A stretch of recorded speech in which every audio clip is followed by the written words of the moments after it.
Hello guys, আমরা বেরিয়ে পড়েছি হাওড়ায় যাওয়ার জন্য। রাস্তায় প্রচণ্ড ভিড়, তাই গাড়িটা আস্তে আস্তেই যাচ্ছে। আর আমিও গাড়ির মধ্যে বসে বসে বাইরের দৃশ্য উপভোগ করছি।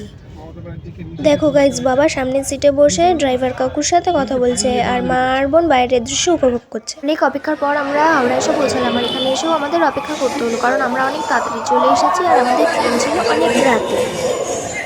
গাইজ, অবশেষে ট্রেন আসলো আর আমরা লাগেজ নিয়ে উঠে পড়লাম ট্রেনে। এখন আমরা ট্রেন ছাড়ার অপেক্ষায় রয়েছি। দেখো গাইজ, আশেপাশে সব সিটই প্রায় ভরে গেছে, আর আমরা যে সিটটায় বসে আছি সেটা আমাদের আছে, তার উপরে 4টে সিট আমাদের। আমরা ট্রেনে লাগেজ নিয়ে উঠে পড়ার পরেও ট্রেন ছাড়ার আরও কিছু সময় দেরি আছে, তাই আমি স্টেশনের একটু ভিডিও করে নিচ্ছি। আর তোমরা দেখতে পাচ্ছ লাইনের ওই পাশেও একটা ট্রেন ঢুকছে, ওটা হয়তো এসি ট্রেন। গাইজ, ট্রেন চালিয়ে আমরা খাওয়া দাওয়া করে ঘুমিয়ে পড়বো, তাই আজকের মতো good night. Good morning guys, দেখো বাইরের ওয়েদারটা আর বাইরের দৃশ্যটা কত সুন্দর লাগছে।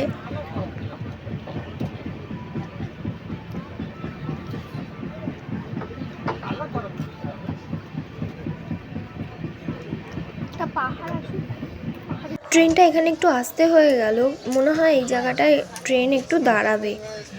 আমরা ঘুম থেকে উঠে গেলেও বাবার এখনও ঘুম ভাঙেনি, তাই বোন বাবাকে ডাকাডাকি করছে ওঠার জন্য। গাইজ, ট্রেনটা এখন আসতে চলছে, তাই আমরা একটু ফ্রেশ হয়ে আসি। ট্রেনটা আবার রানিং হলে তোমাদের সাথে ভিডিওটা আবার স্টার্ট করব। গাইজ, আমি ফ্রেশ হয়ে চলে এসেছি। দেখো কি সুন্দর ধান ক্ষেত, আর ওই দূরে দেখতে পাচ্ছ একটা পাহাড় দেখা যাচ্ছে। গাইজ, এত দূর জার্নি করে আসলাম, কিন্তু এই প্রথম পাহাড় দেখলাম।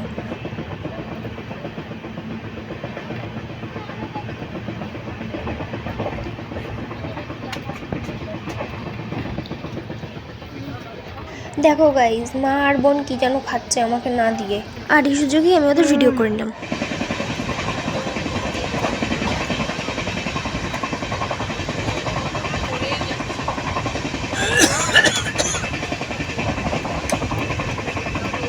আর গাইজ, জানো তো আমাদের হালিশহরে যা না ঠান্ডা, এখানে তো আর কিচ্ছু ঠান্ডা নেই।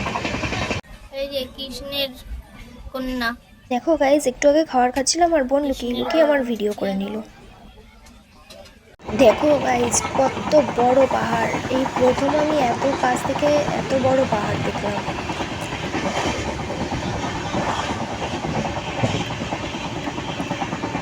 দেখা যাচ্ছে।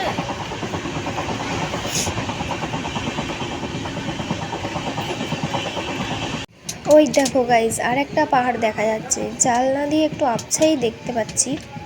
গাইজ, ভিডিওটা আমি এখানেই শেষ করলাম। ভিডিওটা কেমন লাগলো তোমরা কমেন্টে জানিও। আবার দেখা হবে ভেলোরে গিয়ে। আজকের মতো টাটা অ্যান্ড বাই বাই।